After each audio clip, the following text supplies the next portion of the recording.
प्रस्तावना। मन में विद्यमान भय प्राय उसे निष्क्रिय और पलायनवादी बना देता है। इसी भय का सहारा लेकर समाज की व्यवस्था विरोधी वर्ग अपने दूषित और निम्न स्तरीय स्वार्थों की सिद्धि के लिए समाज में आतंक फैलाने का प्रयास करता है। स्वार्थ सिद्धि के लिए यह वर्ग हिंसात्मक साधनों का प्रयोग करने से भी नहीं चूकता। इस स्थिति से आतंकवाद का उदय होता है। किसी भी वर्ग में व्यवस्था के प्रति आक्रोश को कुछ असामाजिक तत्वों द्वारा हिंसा में परिवर्तित कर दिया जाता है और यहीं से आतंकवाद का प्रादुर्भाव होता है।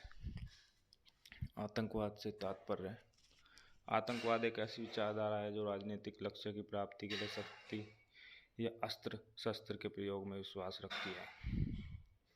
अस्त्र शस्त्रों का ऐसा घृणित प्रयोग प्राय विरोधी वर्ग, दल, समुदाय या संप्रदाय को भयभीत करने और उस पर विजय प्राप्त करने की दृष्टि से किया जाता है।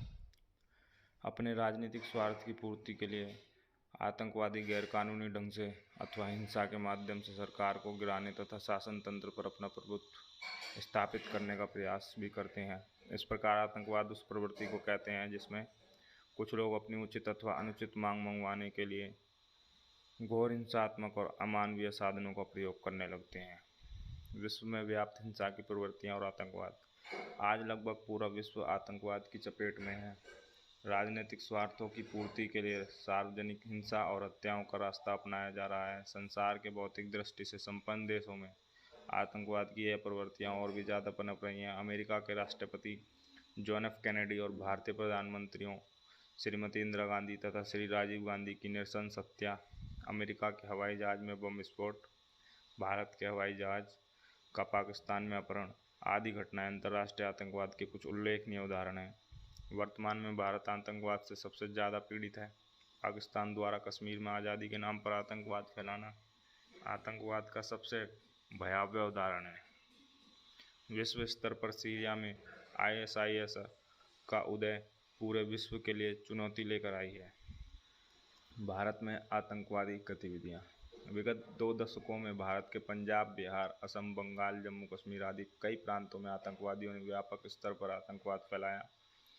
10 मार्च 1975 ईस्वी को भारत के भूतपूर्व न्यायाधीश श्री AN राय की हत्या का प्रयास किया गया। बिहार के पूर्व रेलवे मंत्री श्री ललित नारायण मिश्र, पंडित दीनदयाल उपाध्याय, श्रीमती इंदिरा गांधी, श्री राजीव गांधी, श्री लोंगोवाल, भूतपूर्व सेना अध्यक्ष श्री अरुण श्रीधर वैद, पंजाब केसरी के संपादक लाला जगत नारायण, कश्मीर विश्वविद्यालय के कुलपति श्री मुशीर उलक आदि देश के अनेक गणमान्य व्यक्तियों को आतंकवादियों ने मौत के घाट उतार दिया। पंजाब और कश्मीर में पाकिस्तान प्रशिक्षित आतंकवादियों द्वारा कई वर्षों से निर्दोष लोगों की हत्याओं का सिलसिला जारी है और आज भी वे ऐसा ही करने से नहीं चूक रहे हैं।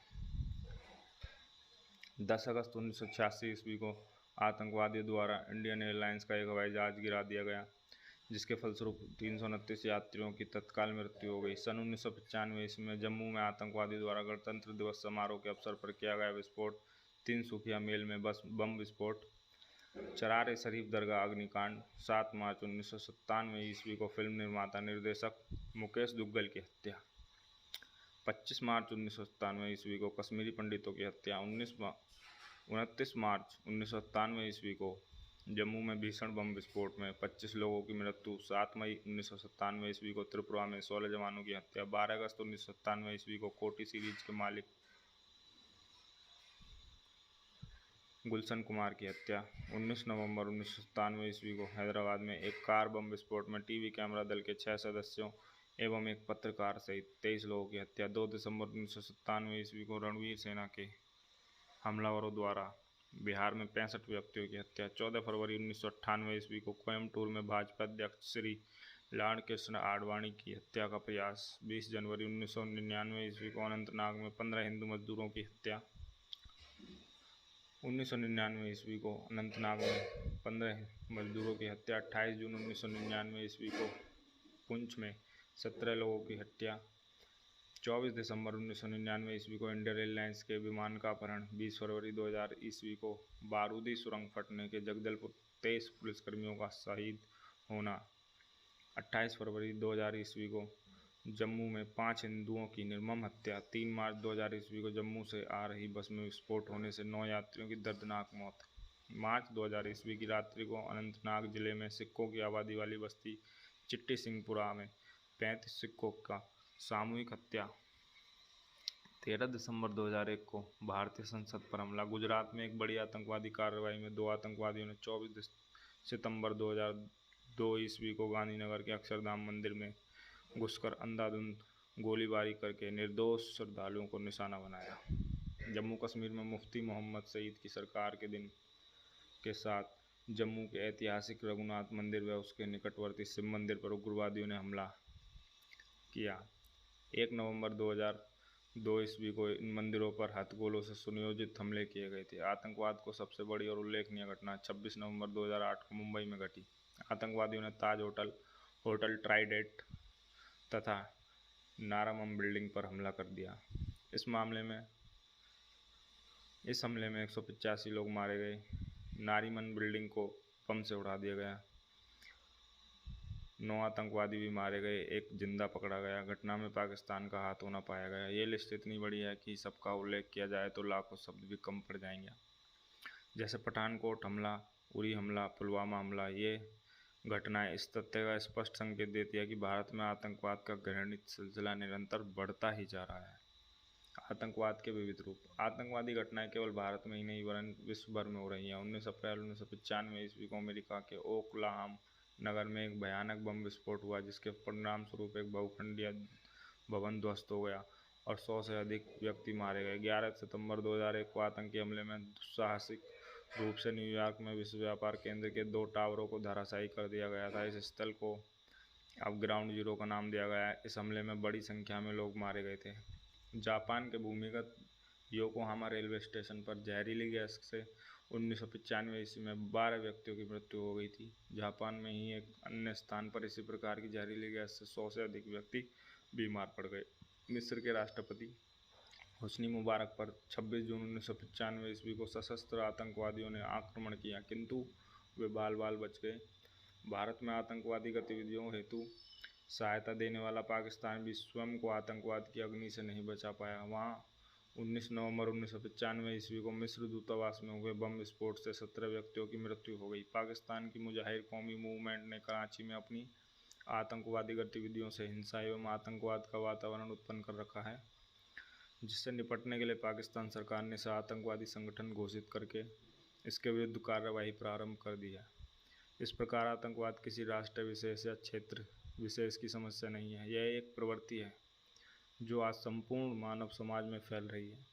यदि समय रहते इस प्रवृत्ति का समूल नाश नहीं किया गया तो पृथ्वी का कोई भी क्षेत्र मानव जीवन को सुरक्षा प्रदान करने में असमर्थ रहेगा।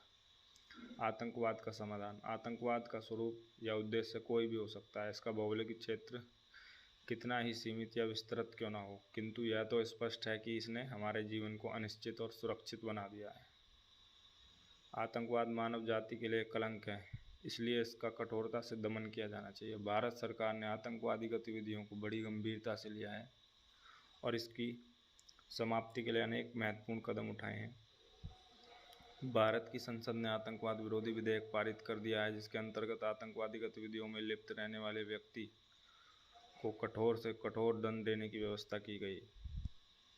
आतंकवाद की समस्या का समाधान मानसिक और सैनिक दोनों ही स्तर पर किया जाना चाहिए। जिन लोगों को पीड़ा हुई अथवा जिनके परिवार अथवा संपत्ति को नुकसान हुआ तथा जिनके संबंधी और रिश्तेदारों की मृत्यु हुई है, उन्हें भरपूर मानसिक समर्थन दिया जाना चाहिए, जिससे उनके घाव हरे न रहें और वे मानसिक पीड़ा के बोझ को सहन करने की स्थिति में स्वयं भी आतंकवादी ना बन जाएं।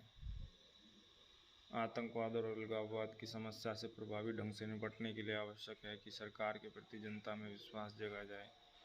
इसके अतिरिक्त जहां एक और आतंकवादियों के साथ कठोर व्यवहार करना होगा, वहीं गुमराह युवकों को राष्ट्र की मुख्य धारा की कोशिश भी करनी होगी। आतंकवादियों को पकड़ने तथा उन्हें दंडित करने के लिए आधुनिक साधनों तथा तकनीकों का प्रयोग किया जाना चाहिए। इसके लिए जनता को शिक्षित करने की भी आवश्यकता है, जिससे जनता आतंकवादियों से लड़ने में भय का अनुभव न करे। आतंकवाद से निपटने के लिए अंतर्राष्ट्रीय स्तर पर भी प्रयास किए जाने चाहिए। अनेक देशों के राजनेताओं ने आतंकवाद की भर्त्सना की है। आवश्यकता इस बात की है कि सभी देश एकमत से आतंकवाद को समाप्त करने का दृढ़ संकल्प लें। विश्व की सभी सरकार को अंतर्राष्ट्रीय स्तर पर आतंकवाद के विरुद्ध पारस्परिक सहयोग करना चाहिए, जिससे कोई भी आतंकवादी गुट किसी दूसरे देश में शरण या प्रशिक्षण ना पा सके। उपसंहार: यह कैसी विडंबना है कि बुद्ध, गुरु नानक और महात्मा गांधी जैसे महापुरुषों की जन्मभूमि पिछले कुछ दशकों से सबसे अधिक अशांत और हिंसात्मक हो गई है। अब तो ऐसा प्रतीत होता है कि देश के करोड़ों नागरिक ने हिंसा की सत्ता को स्वीकारते हुए उसे अपने दैनिक जीवन का अंग मान लिया है। भारत के विभिन्न भागों में हो रही आतंकवादी गतिविधियों ने देश की राष्ट्रीय एकता और अखंडता के लिए संकट उत्पन्न कर दिया है। आतंकवाद का समूल नाश ही इस समस्या का समाधान है।